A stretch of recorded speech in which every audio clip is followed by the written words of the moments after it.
Greetings and salutations and welcome back to Colin Was Right. Before you say anything, yes, I know I did a Nintendo Switch related episode of the show 2 weeks ago, and I was thinking about going in a different direction this week. I have a bunch of show ideas lined up, but it felt wrong to ignore what happened in Tokyo last week. So I found myself a bit flummoxed. But you gave me clarity, viewers. I went to Twitter to ask if I should talk about Switch again, and you overwhelmingly, resoundingly said yes. Those other ideas will see the light of day in the near future, but in the meantime, let's jump back in and talk about Nintendo and the Switch for the second time in 3 weeks. It's important we have this discussion, and it's important we have it now. Then, I promise, we can talk about something else. Where do I even begin? I'm not sure how to go about saying what I need to say about Nintendo and its new hybrid device, other than I know there are millions of people around the world who feel the same way I do. Wii U was such a fiery, blazing failure on virtually every front that one simply had to assume Nintendo would learn its lessons, lick its wounds, and come back ready to fight when and where it mattered most. But that didn't happen. My bullishness and optimism in what I thought would be a so-called new Nintendo, and my confidence that they'd absolutely nail the Switch reveal while teeing up the hardware's first year on the market has completely dissipated. This isn't a new Nintendo. Far from it. This is the same hard-headed, tone-deaf, out-of-touch, woefully inadequate Nintendo we've become all too accustomed to, and perhaps I and many others were foolish to think the industry titan would ever truly change. Trust me, I won't make the same mistake again. What's so sad is that it's not even the hardware itself that's the problem. The Wii U was practically a Fisher-Price toy when it came to construction, and its user interface was horrific. Nintendo Switch, by most accounts, feels great to hold and play. The UI seems fluid, and as we all know, its play options are what make it so novel. For God's sake, it's not even region locked. Baby steps. I said they should sell it for $300. That's what they're gonna do. I said its lack of power wasn't very important. It still isn't.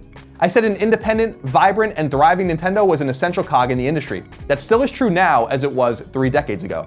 It's just that last point that's most at stake after Nintendo's poor showing when it mattered most. Worse yet, the problems are almost certainly going to be compounded as time moves on. Even as Nintendo makes interesting and smart moves elsewhere, like embracing smartphone gaming and leveraging its valuable IP in amusement parks and other merchandising opportunities, the closer you get to the console market, the worse Nintendo looks. When it comes to their future prospects as a hardware manufacturer in particular, it can be argued that they've never ever looked worse, and that's really saying something. Things started going truly awry for Nintendo and the Switch almost immediately upon the opening of the conference, when it became perfectly clear that Nintendo didn't only have very many of its own games of any consequence ready to go, but that it has all but failed to attract meaningful third-party attention. I tweeted out what was circulating as the Switch's launch library, a meager port-driven list, but it's apparently become even more dire. As of the time I'm writing the script, IGN reports that there are 5 games confirmed for Switch's launch. 5. Who knows what that list will look like between now and March 3rd, but needless to say, if Nintendo had a message to deliver here, they'd have already delivered it. Waiting for E3 isn't an excuse, or at least a good one. If they had a convincing hand, they'd have shown it. To be fair, one of the games Switch will have at launch is The Legend of Zelda Breath of the Wild, which looks fucking phenomenal. It really does. I can't wait to play it. If folks complain that Xbox One couldn't run Rise at 1080p in 2013, they're certainly going to light up Switch's reported inability to play Zelda at 1080p in 2017. That's irrelevant to me. But how many people are simply going to play the game on Wii U? And secondly, and perhaps most importantly, what the hell are gamers going to play when they're done with Zelda, assuming they buy a Switch for it? How many more people are Nintendo about to burn? And how is it that there are so many people out there who haven't learned their lesson yet, present company included? How can anyone defend this shit? What about this launch window lineup sounds exciting exactly? We're talking about port after port after port here. Disgaea 5 was on PS4 nearly 2 years ago. I Am Setsuna was a JRPG darling on PS4 in 2016. Rayman Legends came out in 2013. This is brutal stuff, guys. I'm not going to catastrophize the situation and claim it's the worst ever, it's definitely not. But it's not good. You simply can't shine this blatant turd no matter how hard you try. For context's sake, it's worth noting that Nintendo has had weak launch lineups before and hasn't had a killer app available at launch only on its new console in more than 2 decades. In the summer of 1991, SNES came out with 5 games, amongst them one of the best games ever, Super Mario World, as well as cult favorites Pilot Wings and F-Zero. N64's launch in 1996 was truly dire, with only 2 games available at launch, one of them being Mario 64. GameCube and GBA had far improved launch lineups, as did Wii, while 3DS's launch lineup was dismal, and was part of the reason the handheld had such a hard time gaining traction. Wii U's launch lineup was admirable in number, giving players some options, even if nothing there hit particularly hard. People pointing at Xbox One's and PS4's launch lineups and calling them soft or even bad, or even trying to compare the HD twins to Switch, are just wrong, by the way. Xbox One and PlayStation 4 launched with a new Call of Duty game, a new Battlefield game, a new Assassin's Creed game, a litany of current sports games, indies, other third-party games, some ports, and first-party games of varying varieties. Did PS3 and Xbox 360 have some of those games too? Sure, but all of those games were all still new, weeks old at best at launch. There were actionable, tangible reasons to buy those consoles beyond one game, and a promise of much more to come in the future. You can feel how you want about any of that, but the truth remains unchanged. Those launch lineups set a new bar in combined quality and volume, and Nintendo hasn't even attempted to meet it. Believe it or not, the missing component in all of this is faith, as in the faith you have in Nintendo. Nintendo in 1996 could get away with releasing its console with 2 games. One of them turned into an instant classic, and we weren't far removed from Nintendo being fantastic. They hadn't burned us yet. 15 years later, 3DS showed a different story. Faith had waned mightily because Nintendo had fucked up in myriad ways in the years leading up to 3DS, and it took early price cutting and a salvo of software support to turn that ship around. Wii U was the final klaxon Nintendo should have needed to hear to get the picture. The console failed to appreciably move units at a time when console gaming was, and is, in incredibly healthy economic and creative spaces. Nintendo's diehard fans are clearly truncating in numbers as the years wind along, even with the promise of Nintendo IP being stranded on their hardware, and faith is dissipating. Which is why the software situation should have been and could have been so much different, and why that fact that it isn't should worry us about Nintendo's prospects in the hardcore, dedicated gaming space we all love. Let's ignore for a moment the fact that Nintendo opted to not bundle a game with the Switch. Itself a massive error considering the increasing importance of spontaneous and set bundles from Sony and Microsoft, and considering that some of the most successful Nintendo hardware of all time, from NES and SNES right on down to the Wii, came with software that came to be essential to the hardware success and iconic in their own respective ways. The dearth of third-party support on Nintendo is as clear as day. It's simply not coming. If it was, they'd have more to show than a splash screen of publishers and developers. And while this may not outright kill the Switch, it's going to stymie its success significantly. PlayStation 4 hasn't sold nearly 55 million units in around 3 years because people want to play Sony's first-party games only. Third-party offerings from Destiny to Call of Duty to Overwatch and beyond guarantee its continued meteoric success. There simply isn't an example of a successful piece of gaming hardware that lacked third-party support. Not one. The canary in the coal mine was EA's inclusion in Nintendo's conference. Nintendo and Electronic Arts flew Patrick Soderlund to Tokyo to reveal that FIFA would come to Switch? That's it? That's all Nintendo could extract out of one of Earth's biggest video game publishers? A publisher that grossed $4.5 billion in revenue in 2016 and made a profit of over $1 billion in the process? That's it? Guys and gals, that was a very bad sign indeed. I get that Square Enix is showing some meaningful support with the likes of Dragon Quest XI and whatever the fuck that Octopath game was. And I understand that Ubisoft is bringing old games to the console, and I get that some indies have hopped on board. But how can a gaming console survive in 2017 without EA, Activision, Ubisoft, and others supporting it in substantial ways? This fact alone cements Switch's low sales ceiling, and will ensure that its success will be limited at best. Oh, and that version of FIFA for Switch? It's rumored to be a port of the PlayStation 3 and Xbox 360 version of the game. Have fun with that. The takeaway here, when looking at cursory third-party support and the silence that otherwise permeates the nascent Switch ecosystem, is that publishers like players have been burned too many times, and even wildly profitable publishers like EA would rather offer cursory support than actual support.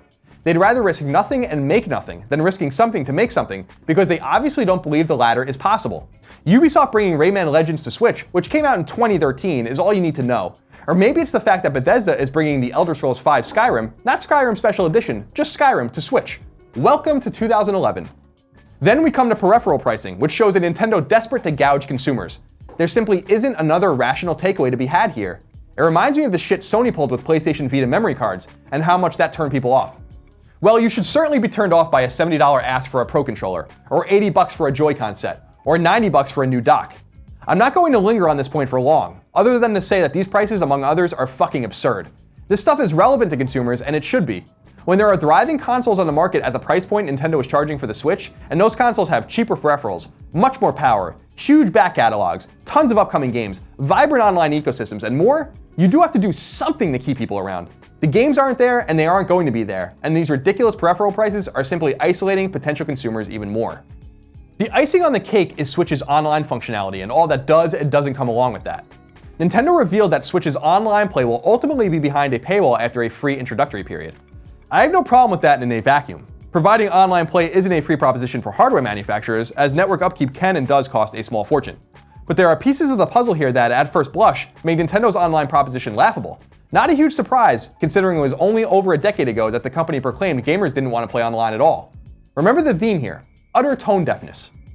For starters, players will get access to one NES or SNES game a month, which will then be removed from their library after that month, even if you continue to pay for the online service. PlayStation Plus gives players 6 free games a month. Xbox Live Gold typically gives players 4. And these are largely current-gen games to boot. Games you have access to in perpetuity so long as you keep paying. The night and day comparisons between Xbox Live, PlayStation Network, and this new Nintendo initiative start here, and they just don't end. Want to rally your friends to play a game and talk to them over voice chat? You can do that with a separate app for your phone or tablet. That's right, Nintendo Switch apparently won't even let you talk to your friends natively, at least at launch. That's a real thing. For the record, I was talking to people playing Rainbow Six 3 as a freshman in college in 2003 on Xbox. I'm not talking about Xbox 360 or Xbox One, I'm talking about Xbox. Nintendo Switch couldn't even manage to bundle in functionality found on a console launched in 2001 and a service, Xbox Live, launched in 2002. That was 15 years ago, everybody. 15 years ago, you could plug in a headset and talk to people while you were shooting. Nintendo Switch makes you use a separate device that wasn't even invented in 2002 in order to replicate the same functionality. That's not only sad, that's just fucking embarrassing, any way you cut it. Social gaming, sharing, and an ecosystem inclusion is what makes PlayStation Network and Xbox Live thrive, as each of them have for over a decade. Part of that is being able to share screenshots and videos with your friends, edit them and send them to various social platforms or via messaging. PS4 and Xbox One will let you do all of that, plus stream games and even let players watch you play and jump in to help. On Nintendo Switch, you can take screenshots. That's it. At launch, Switch won't even let you take video, nonetheless edit that video and share it with your friends.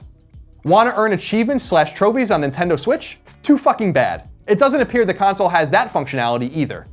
Microsoft pioneered achievements on Xbox 360 in 2005, and Sony followed suit in 2008 with trophies. Every gaming ecosystem today, even limited closed ones, have a trackable achievement structure. Does Nintendo care? Not in the slightest.